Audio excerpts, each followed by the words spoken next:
ಏನೇನೆಲ್ಲ ಟಿವಿಯಲ್ಲೆಲ್ಲ ಹೇಳ್ತಿದ್ರ ಅದು ಎಂತಕ್ಕೆ ಹಂಗೆ ಹೇಳಿದ್ರೆ ಏನಂತ ನಂಗೆ ಗೊತ್ತಿಲ್ಲ. ಆದ್ರೆ ಅವ್ಳ ಮಗಳು ಹೇಳ್ಕೊಟ್ಟಿದ್ರಿಂದ ಅವಳು ಹಂಗೆ ಹೇಳಿದ. ಅವಳ ಮಗಳು ಹಿಂದ್ಗಡೆನೆ ಇದ್ದಾಳೆ. ಅದಕ್ಕೆ ಅವ್ರು ಹೇಳ್ಕೊಟ್ಟಂಗೆ ಅವ್ರು ಹೇಳಿದ್ರು ಅಷ್ಟೇ. ಅವ್ರು ಇದುವರೆಗೂ ಮನೆ ಜವಾಬ್ದಾರಿ ಒಂಚೂರು ಏನೂ ತಗೊಂಡಿಲ್ಲ, ಇದುವರೆ ತನಕ ತಗೊಂಡಿದ್ದಿಲ್ಲ. ಎಲ್ಲೋ ಕೆಲಸ ಮಾಡ್ತೇನೆ ಅಂತ ಹೋಗೋದು, ಏನೋ ದುಡ್ದಿದ್ರು ತೆಗೆದು ತಗೊಂಡೋಗಿ ಅವ್ಳ ಮಗಳ ಮನೆಗೆ ಕೊಡೋದವ್ರು. ಆಸ್ತಿಗೋಸ್ಕರ ಮಗಳು ಈ ತರ ಎಲ್ಲ ಅಪ್ಪನ ತೆಗೆದು ಅಪ್ಪನಿಗೆ ಈ ರೀತಿ ಎಲ್ಲ ಹೇಳ್ಕೊಟ್ಕೊಂಡು ಕೊಟ್ಲು. ಮತ್ತೆ ನಮ್ಮ ಮನೆ ಮಕ್ಳಿಗೆ ಓದಿಸೋದಾಗ್ಲಿ, ಓದಿಸೋದು ಬೇಡ, ನೀನ್ ಯಾಕೆ ಓದಿಸ್ಬೇಕು, ಕೆಲ್ಸಕ್ಕೆ ಹಾಕ, ಸಾಕಲ್ಲ, ಒಂದು 7 ಕ್ಲಾಸ್ ಕಲ್ತ್ಕೊಂಡು ಕೆಲ್ಸಕ್ಕೆ ಹಾಕ, ಕೆಲ್ಸಕ್ಕೆ ಹೋಗ್ಲಿ ಅಂತ ಅವ್ರು ಹೇಳ್ತಿದ್ರು. 3 ಹೆಣ್ಮಕ್ಳು ಯಾರಿಗೂ ಅವ್ರಿಗೆ ಓದಿಸಿದವರಲ್ಲ, ಕಲಿಸಿದವರಲ್ಲ, ಏನು ಜವಾಬ್ದಾರಿಯೇ ತಗೊಂಡವರಲ್ಲ. ಆ ಕಾಲದಲ್ಲಿ ಒಂದು 2 ಲಕ್ಷ ರೂಪಾಯಿಗೆ ಒಂದೂವರೆ ಲಕ್ಷದಲ್ಲಿ ಮನೆ ಆಗಿತ್ತು. ಆವಾಗ ಕಟ್ಟಿದ ಮನೆ ಅದ. ಒಂದು 5,000 6,000, ಈಗ ಮೊನ್ನೆವರೆಗೆ ಒಂದು 6,000 ಬರ್ತಿತ್ತು. ಈಗ ಆ ಮನೆಯಲ್ಲಿ ನಮ್ದು ಬಿದ್ದೋಯ್ತು. ಈಗ ಈ ಮನೇಲಿ ಬಂದು ಇತ್ತು. ನಾವು ಅದನ್ನ ಇವಳು ಏನೆಲ್ಲ ಹೇಳ್ಕೊಟ್ಟು ಅಪ್ಪನ ಹತ್ರ ಹೇಳ್ತಿದ್ದಲ್ಲ. ಅವಳಿಗೆ ನಿಜವಾಗಿ ಅವ್ರಿಗೆ ಮಾತಾಡಕ್ ಬರೋದಿಲ್ಲ.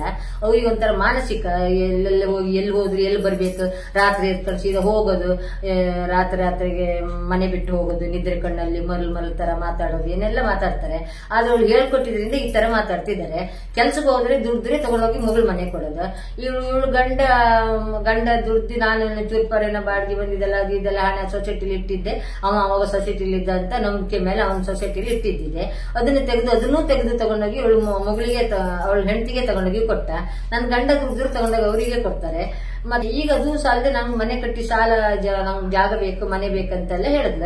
ಕಡೆಗೆ ದೊಡ್ಡ ಮಗು ಗಾಯತ್ರಿ ಅಂತ, ದೊಡ್ಡವಳು ಚೈತ್ರನ ಅಕ್ಕ, ಅವಳು ನಂಗೆ ಸಾಲ ಉಂಟು ನಂಗೆ ಸಾಲ ಇಲ್ಲ ಅಂತ ಅದು ಈಗಳು ಚೈತನ್ಯ ಮಾಡಿದ್ದ ಅರ್ಥ. ಚೈತನ್ಯ ಬಂದು ಅಮ್ಮ ಒಂದು ಸೈನ್ ಹಾಕು ಅವಳಿಗೆ ಮನೆ ಆಗ್ಲಿ ಅಂತ ಅವಳು ಹೇಳಿ ನಮ್ಮನ್ನೆಲ್ಲ ಕರ್ಕೊಂಡೋಗಿ ಅವಳಿಗೊಂದು ಸೈನ್ ಹಾಕ್ಸಿ ಇಡೀ ಜಾಗದ ಮೇಲೆ ಒಂದು 25 ಲಕ್ಷ ಅವಳಿಗೆ ಲೋನ್ ತೆಗೆದುಕೊಡ್ತ. ಅದು ತೆಗೆದುಕೊಟ್ಟು ರೆಕಾರ್ಡ್ ಸಮೇತ ಅವಳ ಕೈಯಲ್ಲೇ ಉಂಟು. ಈಗ ಅದು ಈಗ ಅಪ್ಪನ ಹತ್ರ ಎಲ್ಲ ಸೈನ್ ಹಾಕ್ಸ್ಕೊಂಡಿರ್ಲಿ. ನಂಗೆ ಮತ್ತು ಸಾಲ ಉಂಟು, ನಂಗೆ ಜಾಗ ಬರೆದುಕೊಡು ಅಂದ್ಲು. ನಂಗೆ ಇನ್ನೊಬ್ಳು ಮದುವೆ, ಒಬ್ಳು ಹುಡುಗಿ ಓದ್ಲಿಕ್ಕಿದ್ದಾಳೆ, ಮದುವೆ ಆಗ್ಲಿಕ್ಕೆ ಉಂಟು, ಇನ್ನೊಬ್ಳು ಇದ್ದಾಳೆ, ನಾನು ಸೈನ್ ಹಾಕುದೇ ಇಲ್ಲ ಅಂತ ಹಠ ಕಟ್ಟಿ ಹೇಳ್ದೆ.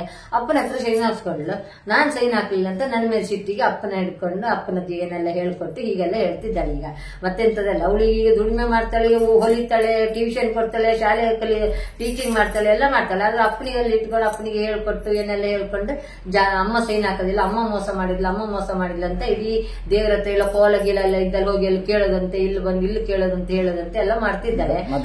ಅವಳಿಂದ, ನನ್ನ ಮಗಳಿಂದನೇ ಆಗೋದಿಲ್ಲ. ಮದುವೆಗೆ ಅಪ್ಪನಂತ ತಡೆದದ್ದೇ ಅವಳು, ಅಪ್ಪನನ್ನ ಕರೆದಿದ್ದವಳೆ. ಅಪ್ಪನ ಮದುವೆ ತಡೆದಿದ್ದೆ ಅವಳೆ ಬರ್ದಿದ್ದು. ನಾನು ಒಂದು ಫೋನ್ ಮಾಡಿದ್ರು ಸಾಕಿಯ, ನಾನು ಒಂದು ಚೂರು ಹೋಗಿ ಅಪ್ಪಯ್ಯ ಅಂತ ಹೇಳಿದ್ರೆ ಅವ್ರು ಹೋಗ್ತಾರೆ. ಈಗ ನಾನ್ ಕಳ್ಸೋದಿಲ್ಲ, ಅಪ್ಪಯ್ಯನ ಕಳ್ಸೋದಿಲ್ಲ ಅಂತ ಹೇಳಿ ಅಪ್ಪ ಇಲ್ಲಿವರೆಗೆ ಕುಂದಾಪುರ ತನಕ ಬಂದವ್ರನ್ನ ಇವಳು ಹೋಗಿ ಕರ್ಕೊಂಡು ಹೋಗಿ ಮನೆ ಒಳಗೆ ತಗೊಂಡೋಗಿ ಇಟ್ಕೊಂಡು ಮದುವೆ ಬರ್ದಿದ್ದಾಗ ಮಾಡಿದ್ರು. ಅವಳು ಬರಬಾರ್ದು, ಇವಳು ಮರ್ಯಾದೆ ಹೋಗ್ಬೇಕು, ಮದುವೆ ಬರಬಾರ್ದು ಅಂತ ಅವಳೇ ಮಾಡ್ತಿದ್ದೆ, ಎಲ್ಲ ಮಾಡ್ತಿದ್ದೆ ಅವಳೆಯ. ಅವಳಿಗೆ ಬಾರಿ ಒಂದು ಹಠ ಉಂಟು. ನಾನೊಂದು ಸೈನ್ ಹಾಕ್ಲಿಲ್ಲ ಜಾಗದ ಮೇಲೆ ಅಂತ ಬಾರಿ ಹಠ ಉಂಟು. ಅಪ್ಪನಿಗೆ ಮದುವೆ ಅಂದ್ರೆ ಬಾರಿ ಇಷ್ಟ ಆಯ್ತು, ತುಂಬಾ ಇಷ್ಟ ಆಯ್ತು ಅವರಿಗೆ. ಅವ್ರಿಗೆ ಮದುವೆ ಬರುವಾಗ ಕಟ್ಟಿಗೆ ಮನೆಗೆ ನರಿಗುಡ್ಡೆ ಮನೆ ಅಂತ ನಮ್ಮ ಕುಟುಂಬದವ್ರ ಮನೆ ಉಂಟು. ಅವರು ದೊಡ್ಡಪ್ಪ ಅವ್ರ ಮನೆ ಅದ. ಅವ್ರ ಮನೆಗೆಲ್ಲ ಬಂದು ಮದುವೆ ಕಾಗದ ಎಲ್ಲ ಖಾಲಿ ಆಯ್ತು. ನೀವು ಕಟ್ಟಿಗೆ ಮನೆ ನರಿಗುಡ್ಡೆ ಮನೆ ಅಂತ ಕುಂದೇಶ್ವರ ದೇವಸ್ಥಾನ ಹತ್ರ ಅವ್ರ ಅಕ್ಕದಿರ್ ಮನೆ ಅದ, ದೊಡ್ಡಪ್ಪನ ಮಗಳ ಅಕ್ಕದಿರ್ ಮನೆ. ಅಲ್ಲಿ ಬಂದು ನೀವು ಬನ್ನಿ, ಮದುವೆ ಬನ್ನಿ, ಕಾಗದ ಎಲ್ಲ ಖಾಲಿ ಆಯ್ತು, 9ನೇ ತಾರೀಕಿಗೆ ಕಮಲಶಿಲೆ ದೇವಸ್ಥಾನದ ಮದುವೆ ಉಂಟು ಬನ್ನಿ ಅಂತ ಹೇಳಿ ಇಲ್ಲೆಲ್ಲವ್ರಿಗೆ ಹೇಳಿ ಮನೆ ಪೇಂಟಿಂಗ್ ಮಾಡುವಾಗ ನಿಂತು ಪೈಂಟ್ ಮಾಡಿಸಿ ಹೋಗಿದ್ದಾರೆ. ಆವಾಗ ನಾವು ಮದುವೆ ಅವ್ರಿಗೆ ಇಷ್ಟು ಸಲ ಕರೆದಿದ್ದೆ. ನಾನು ಗುರುವಾರ ಬೆಳಿಗ್ಗೆ ಬರ್ತೇನೆ, ಅಷ್ಟರ ತನಕ ಬರಕ್ ಆಗಲ್ಲ ನಂಗೆ, ಗುರುವಾರ ಬೆಳಿಗ್ಗೆ ಬರ್ತೇನೆ ಅಂತ ಹೇಳಿ ಬಂದವ್ರನ್ನ ಇವಳು ಬಂದು ಕರ್ಕೊಂಡು ಹೋಗಿ ಮಾಡಿಸಿದ್ದಾಳೆ. ಎಲ್ಲ ಮಾಡಿಸಿದ್ದು ದೊಡ್ಡ ಮಗಳಿಂದಾನೇ ಆಗಿದೆ ಪೂರ. ಈಗ ನಾನು ಒಂದು ಸೈನ್ ಹಾಕಲಿಲ್ಲ, ಅವಳಿಗೆ ಆಸ್ತಿ ಸಿಕ್ಲಿಲ್ಲ ಅಂತ ಸಿಟ್ಟಿಗೆ ಏನೆಲ್ಲ ಅಪ್ಪನಿಗೆಲ್ಲ ಹೇಳ್ಕೊಟ್ಟು ಈ ರೀತಿ ಎಲ್ಲ ಮಾಡ್ತಿದ್ದಾಳೆ. ಈಗ